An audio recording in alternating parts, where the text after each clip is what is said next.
ሰላም ጤና ስጥልን ውድ ሪፖርተር ተከታታዮች የሰዓቱን ዜናዎች ቀጥዬ ያሰማችኋለሁ። በቅድሚያም አርዕስተ ዜና። በምክክሩ የሁሉንም ቡድኖች ምክረ ሀሳብ ያካተተ አንድ ወጥ ሰነድ ተጠናቆ በነገው ዕለት ለ4000ዎቹ ተሳታፊዎች እንደሚቀርብ ኮሚሽኑ አስታውቋል። በአላማጣ ከፍተኛ የተባለ ወታደራዊ እንቅስቃሴ መኖሩና በሁኔታው ሰግተው ቀያቸውን ለቀው የሚሸሹ ነዋሪዎች ቁጥር መጨመሩን የአካባቢው ነዋሪዎች ገልጸዋል። ሌሎችንም ይዘናል። አብራችሁን ቆዩ።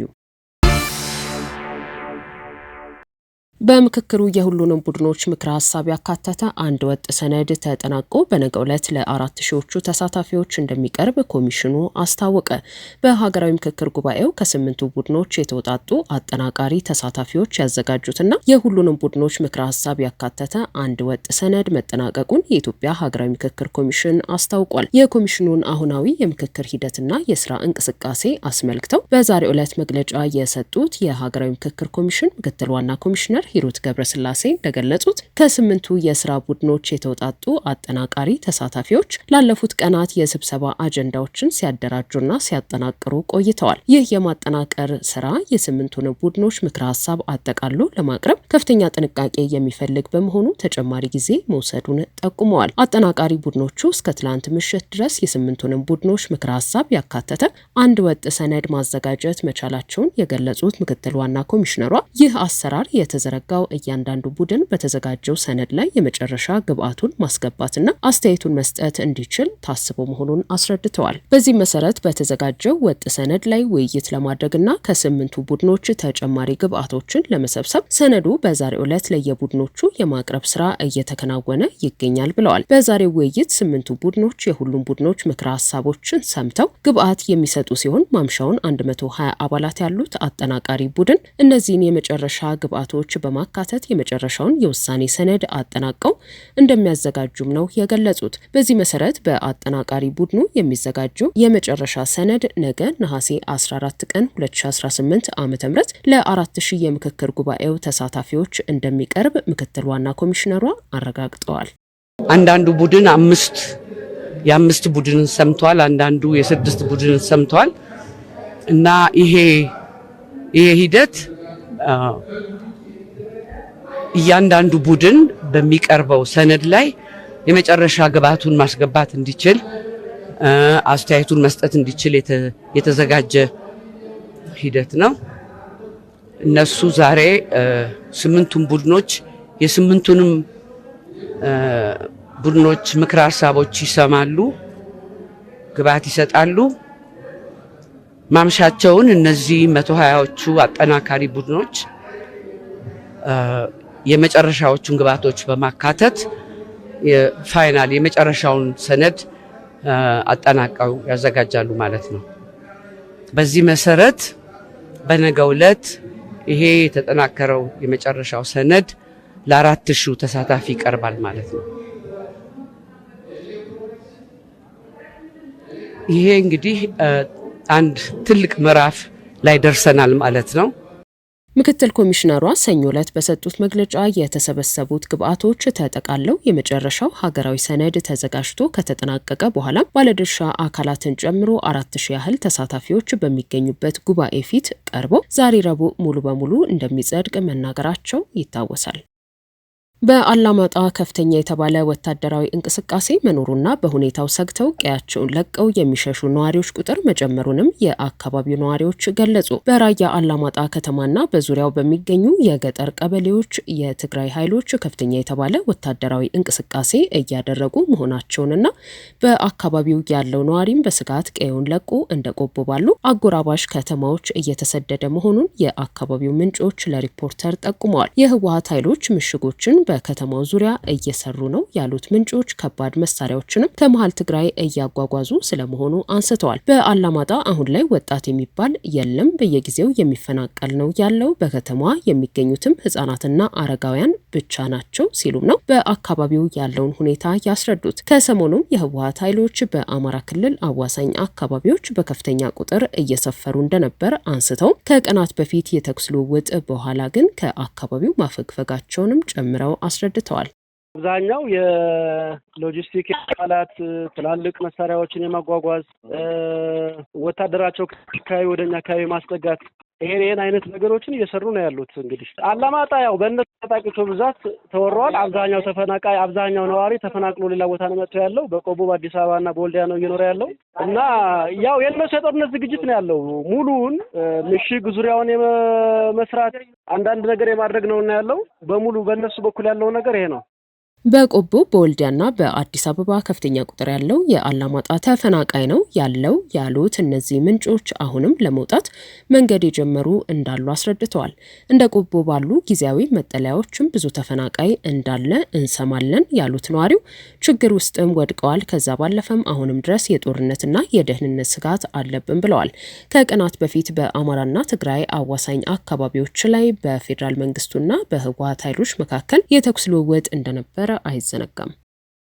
በግንቦት ወር በተካሄደው 7ኛው ጠቅላላ ምርጫ የሲቪክ ምህዳር መጥበብ፣ የፓርቲ አመራሮች እስር እንዲሁም ግጭቶች መስተዋላቸውን ሪፖርት አመላከተ። የኢትዮጵያ ሲቪል ማህበረሰብ ድርጅቶች ህብረት ለምርጫ ያወጣውን ባለ 185 ገጽ አጠቃላይ የቅድመ ምርጫ ታዛቢነት ሪፖርተር ተመልክቷል። ሪፖርቱ በስራ ላይ በነበረበት የቅኝት ወቅት የተመዘገቡ 179 የሲቪክ ምህዳር ሁነቶችን መሰረት አድርጎ ባቀረበው ዳሰሳ የመሰብሰብ የመደራጀትና ሀሳብን በነጻነት የመግለጽ መብት ትግበራ በተለይም በታችኛው የአስተዳደር እርከንና በግጭት ቀጠናዎች ውስጥ በከፍተኛ ደረጃ መጥበቡን አመላክቷል። እንደ ኢትዮጵያ ብሔራዊ ምርጫ ቦርድ ያሉ ተቋማት ለአዳዲስ ፓርቲዎች እውቅና በመስጠትና የቅስቀሳ መድረኮችን በማመቻቸት በኩል ያሳዩት ጥረት ቢኖርም በወረዳዎችና በዞኖች ደረጃ የሚታዩ እገዳዎችና የእስር እርምጃዎች የፖለቲካ ምህዳሩን ውድድርና ተሳትፎ ፈታኝ አድርገውታል ብሏል። ሪፖርተር የተመለከተው የህብረቱ ሪፖርት እንደሚያመላክተው ከተመዘገቡት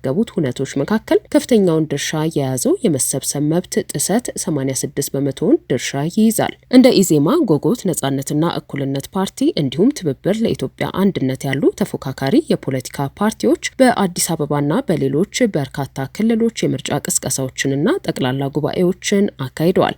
ሆኖም ግን ይህ አንጻራዊ ነጻነት በታችኛው የመንግስት መዋቅር ዘንድ ወጥ በሆነ መንገድ አለመተግበሩን ነው የገለጸው። የኮንቶማ ህዝቦች ዲሞክራሲያዊ ፓርቲ በቡታጅራና የደንጣ ህዝቦች ዲሞክራሲያዊ ፓርቲ በሀዲያ ዞን ሊያካሂዷቸው የነበሩ መስራች ጉባኤዎች ምርጫ ቦርድ ለክልሉ አስተዳደርና ፖሊስ አስቀድሞ ደብዳቤ ቢጽፍም በጸጥታ አካላት መታገዳቸውን ቦርዱ ይፋ ማድረጉ በሪፖርቱ ተካቷል። የቁጫ ህዝቦች ዲሞክራሲያዊ ፓርቲ፣ የኦሮሞ ፌዴራሊስት ኮንግረስና ትብብር ለኢትዮጵያ አንድነት አባላት በየደረጃው በጸጥታ ኃይሎች መታሰራቸውን፣ ድብደባ እንደደረሰባቸውና ከስራ ቦታዎቻቸው እንደተፈናቀሉም አብራርቷል።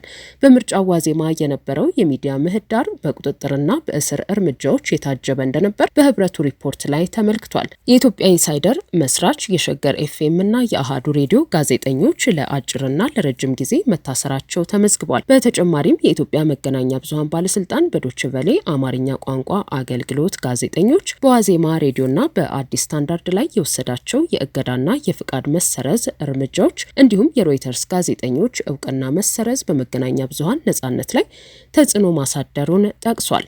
በአማራና በኦሮሚያ ክልሎች የታዩት የህግ ማስከበርና የጦርነት ሁኔታዎች እንዲሁም በሪፖርቱ የተጠቀሱት 160 ያህል ሰዎችን ህይወት የቀጠፉ የጸጥታ ክስተቶች ማለትም እገታዎችና የታጠቁ ቡድኖች ጥቃት የብዙ ዜጎችን የመምረጥና የመመረጥ መብት አደጋ ላይ ጥለውታል ብሏል። የምርጫ ሂደቱ በጥቅሉ ሲገመገም ህጋዊ አግባብን ጠብቆ ለማስኬድ ቢሞከርም በየአካባቢው የታዩት የእስር የእገዳና የግድያ ድርጊቶች የሲቪክ ምህዳሩን ይበልጥ አጥብበውታል ሲልም ህብረቱ በሪፖርቱ አክሏል። ቅንጡ ወይም ሌክዠሪ የሚለውን ቃል መቼም በየሪል ስቴት ማስታወቂያዎች ሰምታችሁታል። አሁን ደግሞ በጣም ከተበዘበዙ ቃላቶች መካከል አንዱ ነው። እውነተኛ ቅንጡ አፓርትመንት ግን የትኛው ነው? የመኪና ማቆሚያ ያለው አይደለም። ጄኔሬተርና የውሃ ታንከር ያለው በጭራሽ አይደለም። እሺ የልጆች መጫወቻ ያለውስ? እሱም አይደለም። እነዚህ እኮ አንድ መደበኛ አፓርትመንት ሊያሟላቸው የሚገቡ መሰረታዊ ነገሮች ናቸው። አንድ አፓርትመንት ግን ቅንጡ ከተባለ የህይወት ተሞክሯችንን ከፍ የሚያደርግ መሆን አለበት። ከጥሩ ሎኬሽን ጀምሮ የግንባታና የፊኒሺንግ ማቴሪያሎቹ በጥራት የተመረጡ፣ ቤቱ በቂ አየርና ብርሃን እንደ ልብ የሚሸራሸርበት ከፍ ያለ ጣሪያ ያለው፣ እንደ ጂም፣ ስፓ፣ የመዋኛ ገንዳዎችን ያካተተ።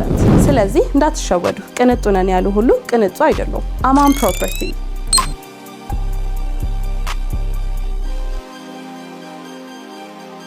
በሰባተኛው ጠቅላላ ምርጫ የድምጽ መስጠት ሂደት ከተጠናቀቀ በኋላ በተካሄደው ድምጽ ቆጠራ ወቅት በርካታ የምርጫ ሳጥኖች ከተመደቡበት ጣቢያ ውጪ ተወስደው መቆጠራቸውና የታዛቢዎች መባረር ለምርጫው ግልጽነት ማነስ ዋነኛ ችግሮች መሆናቸውን የኢትዮጵያ ሲቪል ማህበራት ህብረት ለምርጫ ባወጣው ባለ 185 ገጽ አጠቃላይ የምርጫ ታዛቢነት ሪፖርቱ አመላክቷል። ሪፖርተር የተመለከተው የህብረቱ ሰነድ እንደሚያስረዳው በአብዛኞቹ የምርጫ ጣቢያዎች የድምጽ ቆጠራው በህጉ መሰረት ቢካሄድም በ200 ያህሉ ላይ ግን የድምጽ ሳጥኖቹ ወደ ወረዳ መስሪያ ቤቶች፣ ፖሊስ ጣቢያዎች፣ የመንግስት አዳራሾችና ወታደራዊ አዛዦች ዘንድ ተወስደው መቆጠራቸው ተመዝግቧል።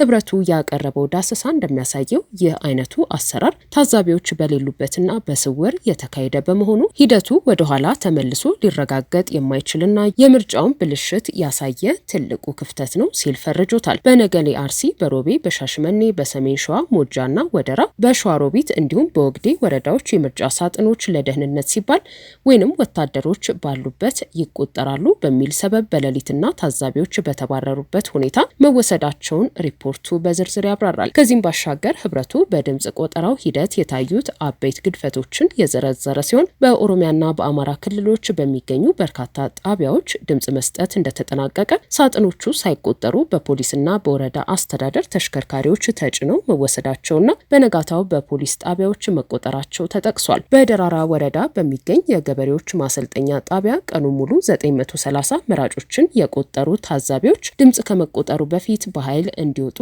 የተደረገ ሲሆን በኋላ ላይ የተለጠፈው ውጤት ግን ድምጽ ለመስጠት ከተመዘገቡት ሰዎች ጋር እኩል በሆነ መልኩ 1493 መራጮች ድምጽ መስጠታቸውን የሚያሳይ መሆኑ ተመዝግቧል። በበርካታ አካባቢዎች የቆጠራ ውጤት በጣቢያው በር ላይ ከመለጠፍ ይልቅ በፖሊስ ጣቢያዎች መለጠፉ ወይንም ውጤት የሚገለጸው በብሔራዊ ደረጃ ነው በሚል ሙሉ በሙሉ መከልከሉ ተገልጿል። በተጨማሪም የድምጽ ሳጥኖቹን ይዘው የሄዱ የምርጫ አስፈጻሚዎች ስልኮቻቸውን ዘግተው በመሰወራቸው ታዛቢዎች ሂደቱን መከታተል አልቻሉም ነው ያለው። 7ኛው ጠቅላላ ምርጫ ግንቦት 24 ቀን 2018 ዓ.ም መካሄዱ የሚታወስ ሲሆን በርካታ የምርጫ ህግ ጥሰትን እንዲሁም የጸጥታ ስጋቶችን የተመለከቱ ችግሮች መስተዋላቸውን ብሔራዊ ምርጫ ቦርድ መግለጹ ይታወሳል።